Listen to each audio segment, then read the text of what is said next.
Let's go ahead and preview today's games, shall we? We've got 6 games on the schedule. Go ahead and grab this. I'll grab this. We'll take a quick look at these 6 games. The Canucks without Sven Baertschi is an example of one of the things we'll take a look at. First up, the 13-13-2 and hoping to play better on the road than they have for the season, Colorado Avalanche, are against the Pittsburgh Penguins, who have been great at home. So this definitely looks like a mismatch. And yet, Pittsburgh has managed to stab themselves in the foot more often than not. Not shoot themselves, because it's not really that violent. It's more of just an accidental stabbing. And Jarry's in net for Pittsburgh. He's going to be looking for a rebound from his last start. Bernier's in net for Colorado. That's the first time Bernier started in a while, I think. It's been Varlamov the last few games of Colorado's that I've seen. So it'll be interesting to see if Bernier in Pittsburgh plays well or if Pittsburgh tears him apart. I would not bet on an upset here. I really genuinely wouldn't, because the Pittsburgh Penguins right now are looking at a division that can get out of hand quickly. They need to be able to keep up. Other teams have games in hand on them, as in, I believe everybody in the division's got games in hand on them. They have to win their games. There is no room for error, because their division is really that good right now. That whoever finishes 6th in the Metro will be a good team and will miss the playoffs. All right. The 18-11-1 Washington Capitals, that's who they are against the 16-10-3 New York Islanders. Halak against likely Holtby for Washington. I can't see it being Grubauer. But stranger things have happened, and Grubauer, I believe, has won his last 2 starts.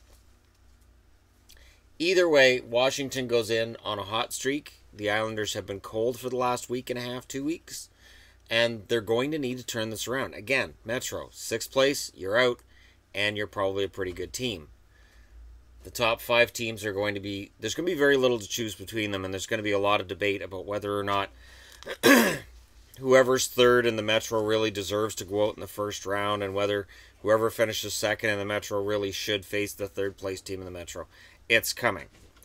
But either way, the Atlantic, even if you went with a top 8, the Atlantic's going to get 2, maybe 3 teams in the playoffs, and your seedings won't change a whole lot.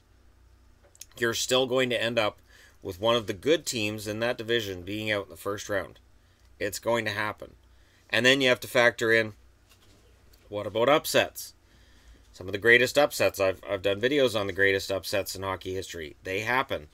So I know that the playoff seeding issue is going to become more and more of a vocal issue. It's going to become more and more of an issue that the media will steer you towards.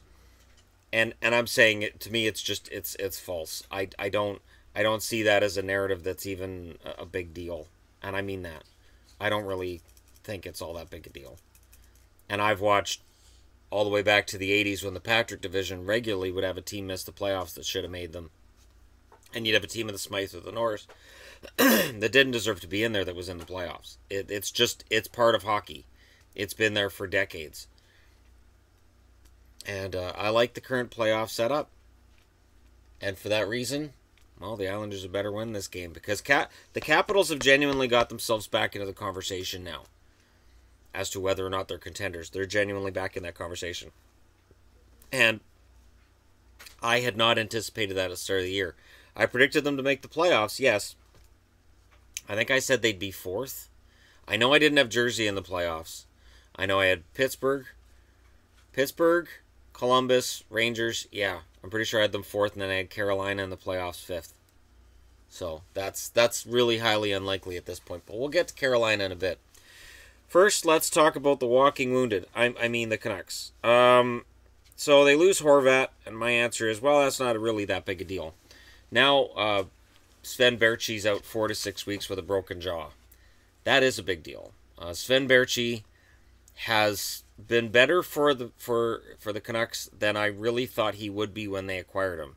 At the time they acquired him for a second rounder, my reaction was, why are they spending any resources trying to acquire a guy who's a bust? I viewed him as a bust.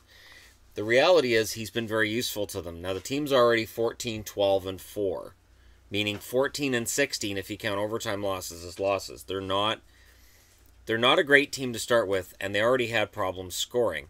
So by taking out Horvat and Berchi, 2 of the top 4 scorers on the team, you're really hurting their chances. Now, the good news is Brock Besser, to this point, knock on wood, is not injured. The bad news is going into Winnipeg, that's rough, because Winnipeg is excellent at home. They have Hellebuck starting against Markstrom. I would favor Hellebuck in that matchup. I would favor Winnipeg's forwards. I would favor Winnipeg's blue line because, as has been mentioned by people, Canuck fans, since Edler came back, he's been Edler. And there are problems with the Canucks blue line when he's in there that seem to either disappear or be less noticeable when he's out. I'm not sure what the Canucks do with this. You can't bench him. You can't trade him. He has a no-trade clause. And he's already said he doesn't want to go anywhere. So it is a rough situation. I guess Edler is our best hope at getting Dahlin in the draft. That's the best way to look at it. And as long as Besser's getting goals, I'm fine. Besser's got 15 right now. He's on pace for about 35. That's pretty good. So for a guy who, when he sat out the first couple of games and I was stunned and upset about it, this is why. Because, you can see when some players have that special talent, and he has it. And that's really all that matters to me with the Canucks this year. And I know that sounds terrible. But going into Winnipeg, and the Jets are going to be rather ornery from their loss to Tampa, this one could get ugly early. It really could. All right. The Florida Panthers are in Detroit in a matchup between two teams that are hapless and a half. The Florida Panthers off a 7-3 loss to Colorado, which was humbling and humiliating. And Detroit off of, well, their latest humiliating and humbling defeat at the hands of St. Louis. Every now and then Detroit has a game that I look at and I say, this is a respect game. Do you respect yourselves? Do you respect your effort in the last game? If the answer is no, you're going to come out stronger. They can't lose at home against Florida. I don't think they do. Howard is likely the starter for Detroit. Reimer the starter for Florida. It'll be interesting to see how that works out because Reimer has not played particularly well, but neither did Howard against St. Louis.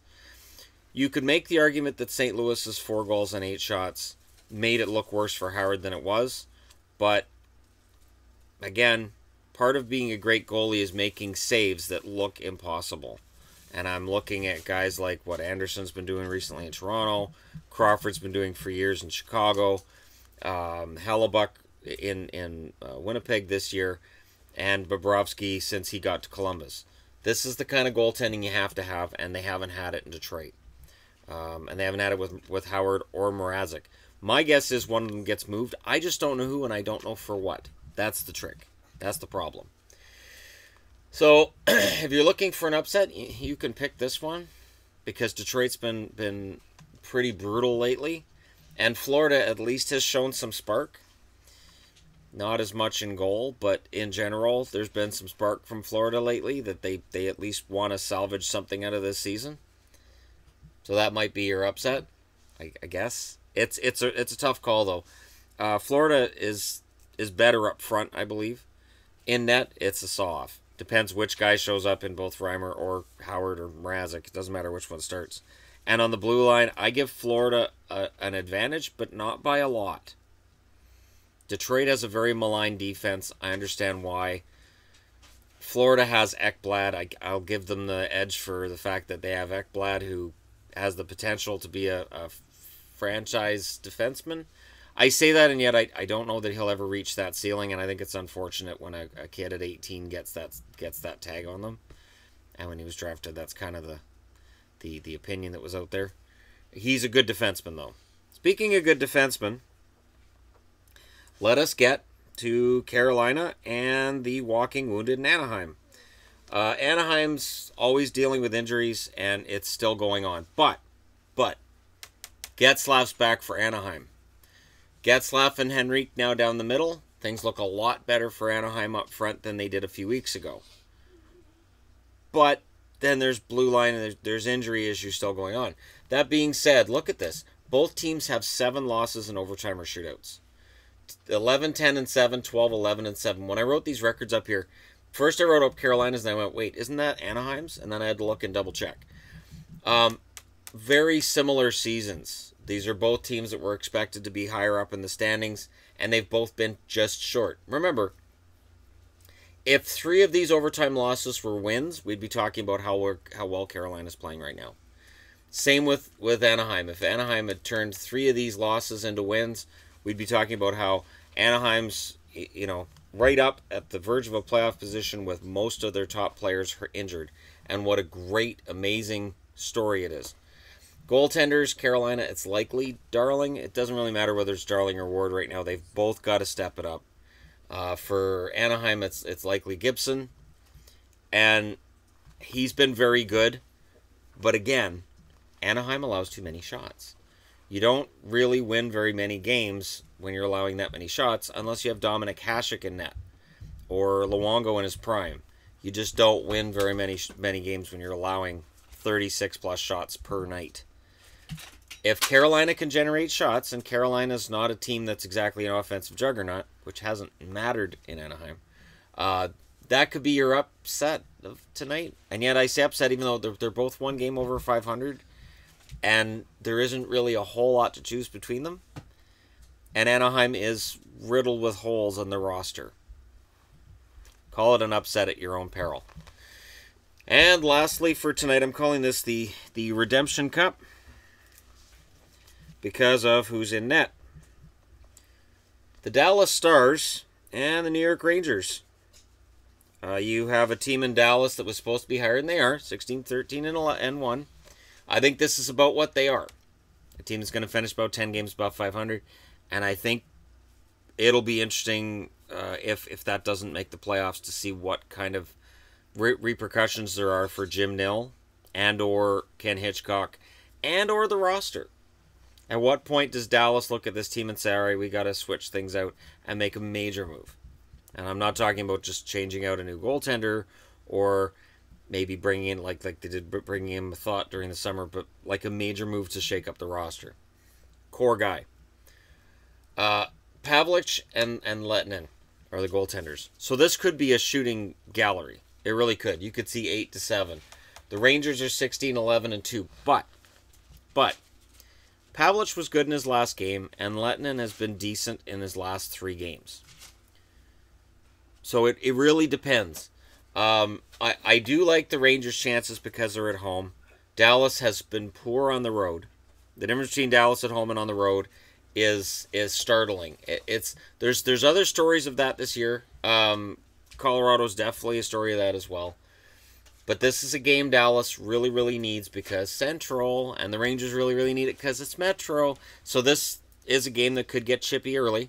You could even refer to this as the Sean Avery Cup since he played for both in the same season. And he really didn't get along well with people in Dallas and decided to get himself shipped back to New York. Weird. Anyways, it really depends on whether these guys come into the game and play the way they have been in recent starts, or if they revert to what we've seen over the past few seasons.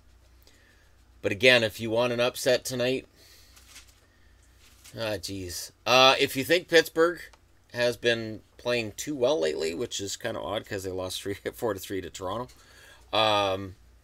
then by all means take Colorado. But do that at your own peril because Colorado has a pretty rough road record. But for me, it'd be Florida over Detroit. But again, that's barely even an upset. It'll be interesting to see what happens because you have a number of teams playing tonight that have either played below where they're supposed to be or teams that have just been kind of mediocre this year. Could be a lot of goals scored. Or they could all struggle to score. Or a mix of the two. Anyways, thank you guys for watching. It'll be interesting to see who wins these games tonight. I do have a Christmas party for my work tonight, so I won't be able to see a ton of this. I'll be able to see some of the early games. The later games I will likely miss unless they have it on where we are. And if they have it on where we're going bowling, I'll watch what I can in between bowling gutter balls, which is likely what's going to happen. Might even, yeah, I might even take video. I might even have Yvonne take a video of me throwing gutter balls, because it's just what happens. Anyways, thank you guys for watching. Hit like and subscribe if you're browsing your way through, and I'll talk to you again soon.